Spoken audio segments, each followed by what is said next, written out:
It started with laughter, Tyler's mostly. Loud and casual, the kind he used to have as a kid when he thought life was simple. And he was the center of it. "Come on, Mom," he said, spinning my keys on one finger like they were a toy. "You barely drive anymore. Let someone who still knows how to enjoy it take it out." He turned and dropped them into Carol's open palm.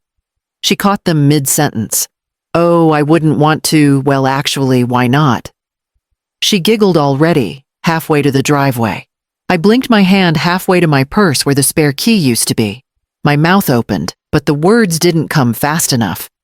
Carol adjusted the mirror like she owned it, slid into the leather seat like it had been waiting for her all along.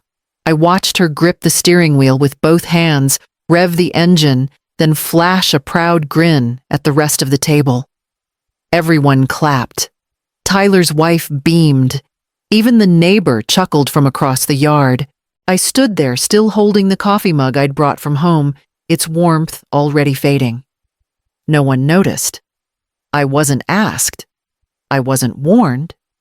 I wasn't even looked at when the tires rolled across the gravel and down the street. "She drives better than you anyway," Tyler added with a smirk, then turned back to the grill like the moment meant nothing. My fingers tightened around the mug.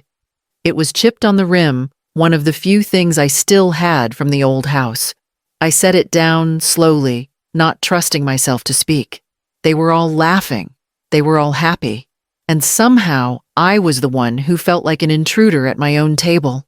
It took me 3 days to even walk into the garage. Not because I expected the car to be there, it wasn't, but because the emptiness had started to feel permanent. Like I was supposed to get used to it. The BMW was still parked in Carol's driveway. Tyler hadn't returned my calls, not that I left many. I didn't want excuses. I wanted acknowledgement and silence. That was its own kind of answer. So I stood in my garage staring at the rectangle of floor where it used to sit. The oil stain still marked where the engine had once rested. But the shine, the life, the presence, it was gone. Driven away with a smile and an entitlement I hadn't known my own son was capable of. I stepped over to the metal filing cabinet by the back wall. Top drawer, blue folder. I didn't hesitate. Inside it, exactly where I'd left it, was the title to the car, clean, official, undisputed. Owner Milena Carver. Not Carol Underwood, not gifted, not transferred. Mine. I ran my finger slowly along the edge of the paper. The corners were still sharp. I had folded it carefully the day I brought the BMW home, tucked it away like something sacred. It wasn't just a car, it was a symbol. A line drawn in ink that said, "I earned this." They didn't ask. They didn't even pretend to. "Borrowed," Tyler had said. "Just for the weekend." But there was no return, no courtesy, not even a follow-up. They assumed I wouldn't fight. They assumed I'd stay quiet. I slipped the title back into the folder and returned it to its drawer. That night, I sat on the edge of my bed phone, in hand, mind buzzing. And when I opened Facebook to distract myself, the first thing I saw was Carol leaning against my car, smiling like it had always been hers. The photo was bright and polished. Carol stood next to my BMW like it had always been hers, one hand on the hood, the other holding a latte. The caption read, "New wheels, feeling like a queen today. Thank you, Tyler." I read it twice. There was no tag for me, no mention of who paid for that car. Just smiles, likes, and comments from her friends calling her spoiled in the best way. I set the phone down and sat with it. All anger, disbelief, that familiar ache in the chest I'd carried for years, but never named. That car wasn't just a car. It was every bus I ever waited for in the rain. Every night I walked home from the clinic after the shifts they didn't want to give me but knew I'd take. It was the time I passed on dental work so Tyler could have new football cleats. It was the 3 birthdays I spent alone with boxed mac and cheese so I could keep another 100 in savings. It was 5 years of rice and coupons and saying no to vacations, to new shoes, to fixing the furnace right away.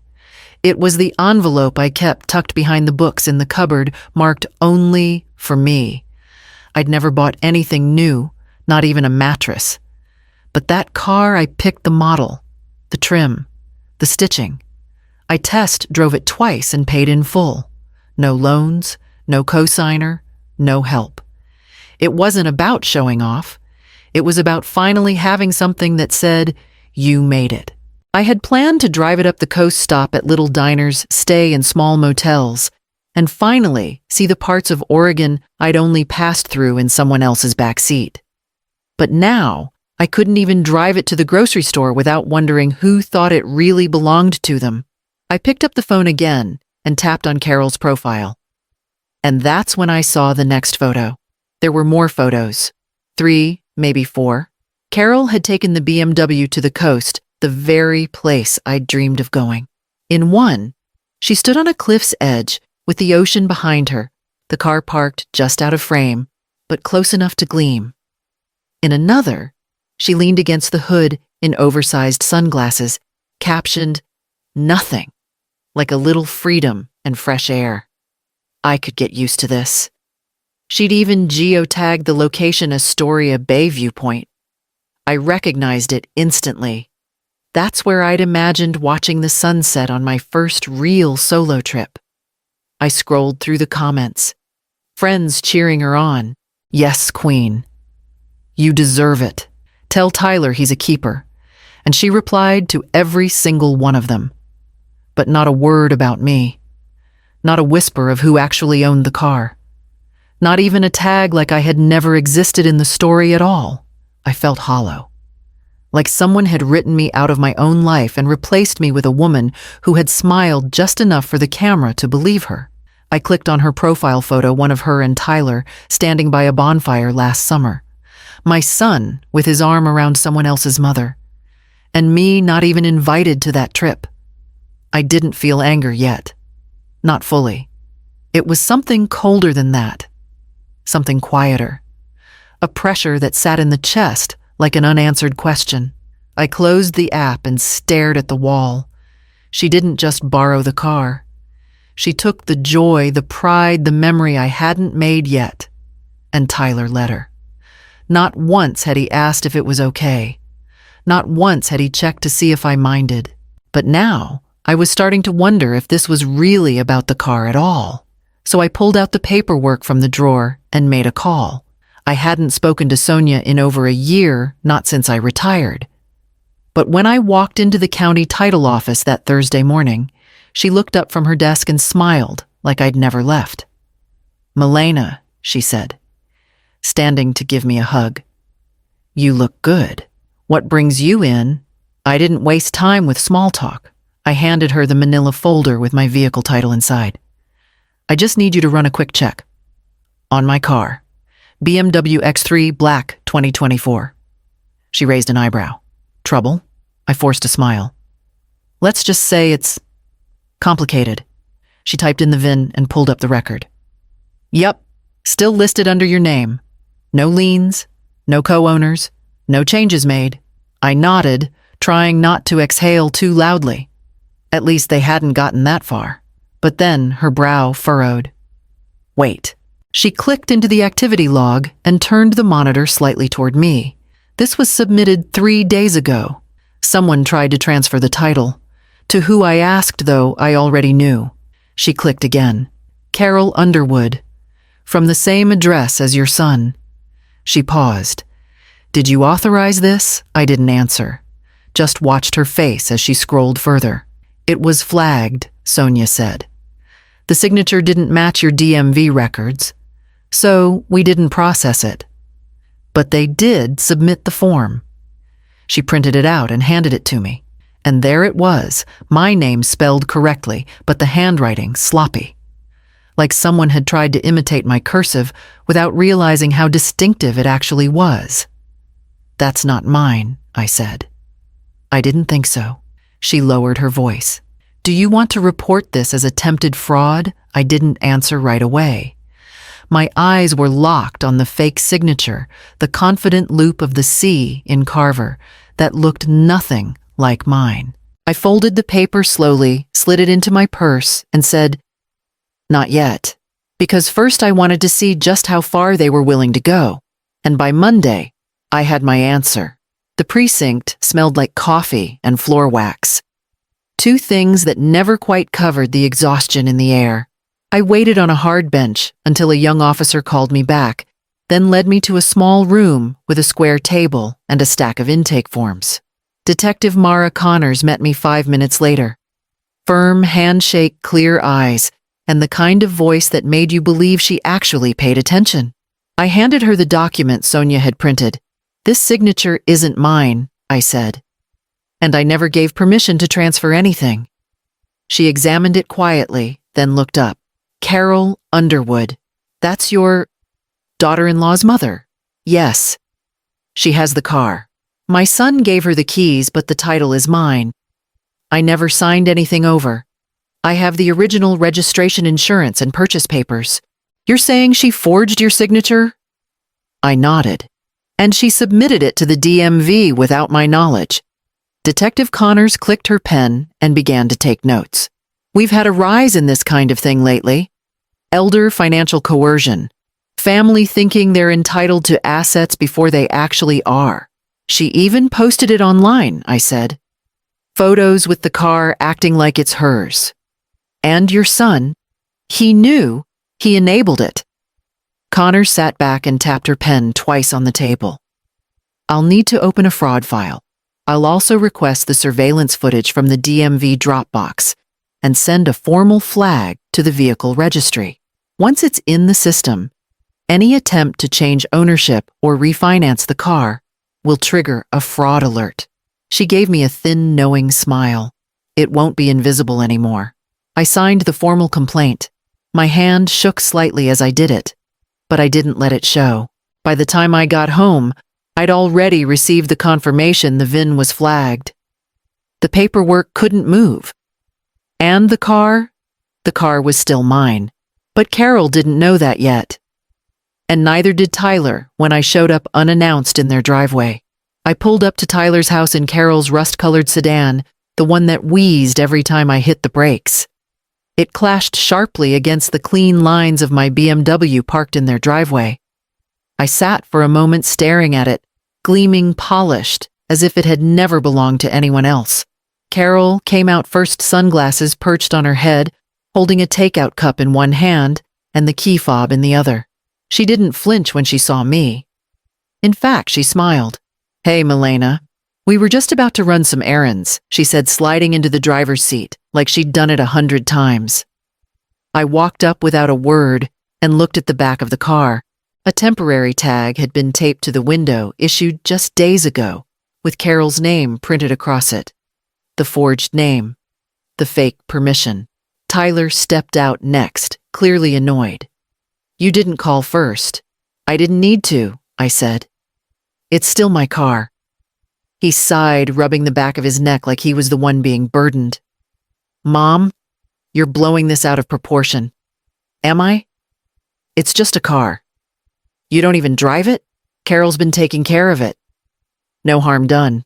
I looked at him, really looked, and saw what I'd been refusing to name for months. Entitlement. A kind of casual disrespect that had grown like mold in silence. "If it's just a car," I said, stepping back from the bumper, "then you won't mind what happens when the police finish their audit." His face changed.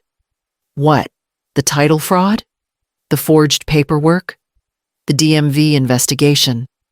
The detective working the case?" He didn't speak. Carol froze with her hand still on the door. I turned and walked away without waiting for a reply.